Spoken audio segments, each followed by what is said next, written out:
Good morning, good afternoon, and good evening to those of you around the world. Welcome to the daily Trade the Chain crypto update, where we give you everything you need to know for the next 24 hours and hopefully the next few days. Today is Friday, October 28th, so we're going to try and give you a nice weekend update.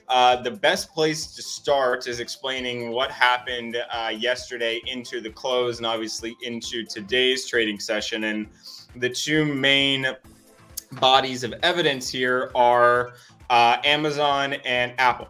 So Amazon and Apple both reported earnings yesterday after the close, and one is up and one is down. We're looking at the daily charts from way back, so I'm just going to push it back to July when they had more or less equal lows. And as you can see here, since that July low, or June low, I should say, my apologies, Amazon is down 5% from that low, and Apple is up 17%. And if we just kind of zoom into strictly yesterday, Apple is up 4%, Amazon is down 15%. So what happened was Amazon earnings came in first. Prices plummeted about 20% on bad earnings and guidance. Their guidance, is predicting about $15 billion less of profit in Q4 than was originally expected. Apple came in and beat earnings with not super rosy guidance, but much better than other tech companies, showing some strength in the market despite foreign exchange woes and obviously weaker demand. So Apple is back, and I think that is what led us. Of course, right here is when we rocketed down on Amazon. And we're looking at S&P futures right now.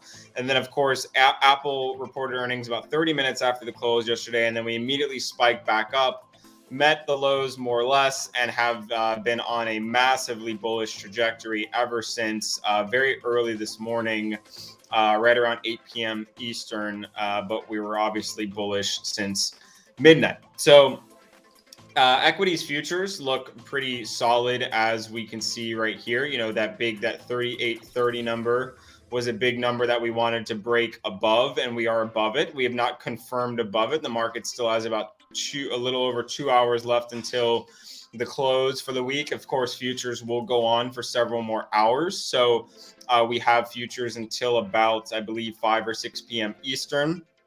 So we will have a decent indication on whether or not this wants to break higher and flip 3832 supports.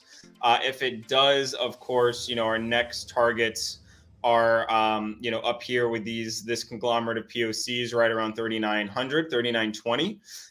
So it would not shock me to potentially see some sort of late day rally into that. But of course, we have to firmly eclipse 3880, which we seem to be doing now as we're moving higher as I speak. So if we can eclipse 3880, then 3920 is 100% in the range. And of course, on a crazy scale, if we were to completely go parabolic potentially into Sunday, Monday, then 3960 is 100% plausible.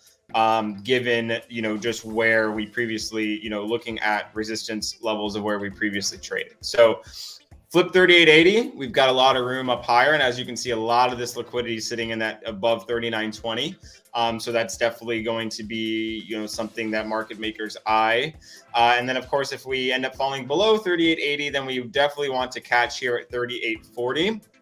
And if we don't catch a 3840, we're probably headed back down to that 3780 number, meeting the recent lows that we found last night. So assuming that equities are looking bullish now and continuing bullish, we have to, we are above where the high that we had, marked out earlier in the week. And of course, that's good for the bulls. We've been kind of pushing in a bullish direction. Obviously, I did say that we would probably end up seeing a pullback due to earnings. We did, and now we're right back to where we started. So that's good news for where the market is, absorbing sells and where it's bouncing. That's definitely what we want to continue to see. So moving towards sentiment, now looking at crypto, we can see Bitcoin daily sentiment has only risen since we spoke yesterday. It was calming down a bit, but it's only gotten higher.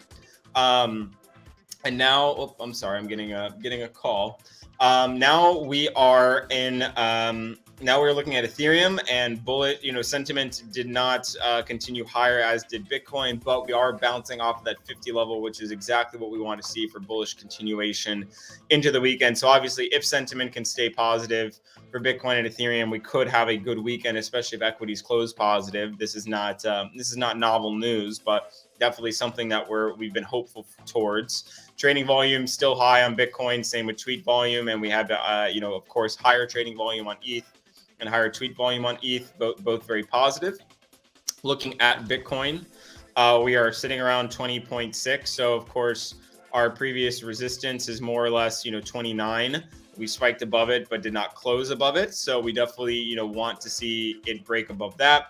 If it does not break above that, then this is our range.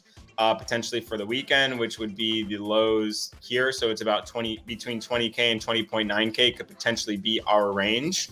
So maybe you would come up here and then you have this for the weekend. But of course, if we end up breaking higher above 20.9 and flip that to support, then we have plenty of room up higher towards 21 and 22K.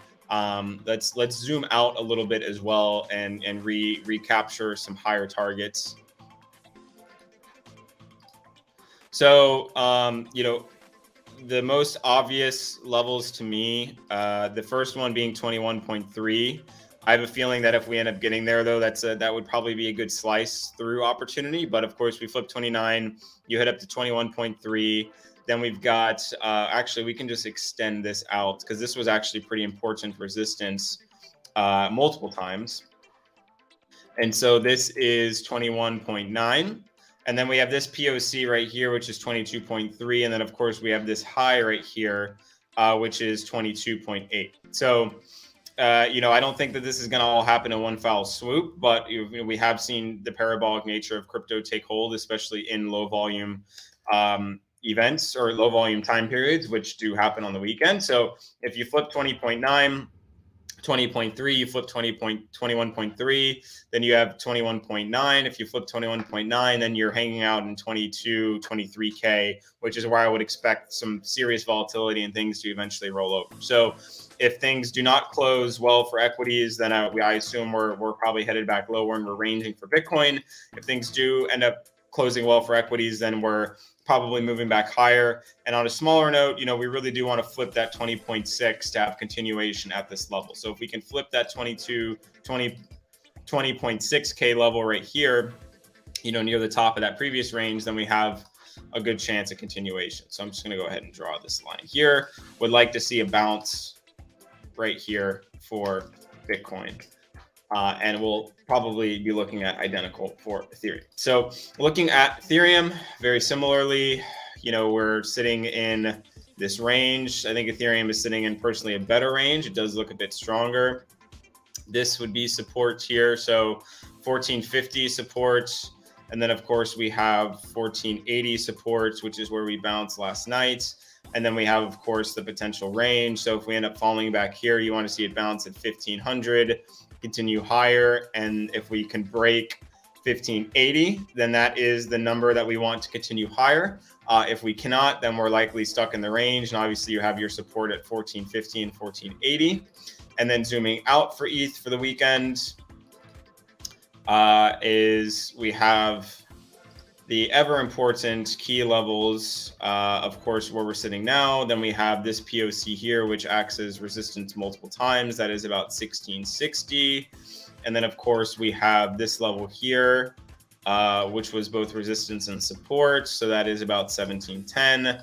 And then, on a really, really crazy trajectory, if we really get momentum, then obviously you have 1780, 1800. So first step, obviously, flip 1580. If you flip 1580, you can head much higher. If you get rejected at 1580, you really do want to hold between 1550 and 1540. If you lose that, you're back down at 1480 and lower. And you probably, just given the range, 1480 probably a decent long area, 1450 probably a decent long area as well. So two areas to look for if you are attempting to long over the weekend. So sentiment's looking positive right now. Equities, of course, have moved higher since we started this show. It's moved about 2 points higher. Does look to be getting a bit toppy, and we are deviating out of where the range is. And of course, we are extremely oversold as well. So we could see something where this pops back down and maybe find some supports at 37 or 38.50. So I would look for 38.50 as potential support if we end up coming back down, or maybe it holds on to 38.80 and ends up continuing higher. We'll have to monitor that. Weakness going into the weekend for equities may spell weakness for crypto, and any strength for equities going into the weekend will likely signify strength. Based on sentiment, I'm thinking bullish over the weekend, but we could have another low volume tight range. That would shock me given where we're at and some of the dovishness from the Fed. But of course, typically after the weekend, we'll end up, more or less near wherever we opened if it is low volatility in a tight range. So something to look out for. But I don't think that longs are the worst move over the weekend, but definitely time them correctly, because you do want to be longing supports and shorting resistance until proven otherwise. And obviously, we had a good boost this morning, and equities maybe, are figuring out exactly what their next steps are, looking potentially toppy here. So definitely take any longs with a grain of salt and pick your key levels rather than longing on a whim. And I think you'll probably have a decent weekend. And of course, keep your stop site. And of course, maybe you want to fade me. Maybe you want to fade sentiment. Maybe we're too bullish going into the week. That's entirely plausible. I'll be using low leverage. Probably won't be trading too much. It was a fantastic week for trading. So maybe it's a good weekend to take a break and see what next week brings us. We do have the FOMC meeting on Wednesday. That's going to be huge. We're probably going to get another 75 basis point hike. And BlackRock is reporting that we may hear quote unquote pivot language, which is very dovish. The market's been looking for pivot language. They want to hear talk about a pivot. They want that federal funds rate to roll over. That's the big thing that the market's looking for in terms of the macro in relation to the Fed. So we're going to get a lot of potentially positive news next week if the Fed reports what we believe they will report, which is a 75 basis point and potentially dovish language. That's reported by both the Wall Street Journal and BlackRock, respectively. So two entities, I should say, that you typically do not want to fade, as they have shown an ability to be correct and look at this market very well. So good luck, happy trading. Definitely don't overextend yourself into the weekend. We should have a big, exciting week next week as long as we get what we expect. So maybe take a break, enjoy some sun, enjoy the start of winter, and let's kill it next week, as we should have some good data points and good macro information to trade off of. So I'm very excited for next week, and I'll be continually monitoring things over the weekend. We will talk to you on Monday. And of course, if you're not signed up for Trade the Chain, 14-day free trial, all the data, all the trades, all the ideas, all the analysis we have goes into that community Monday morning, noon, and night. So good luck, happy trading. Speak to everybody soon.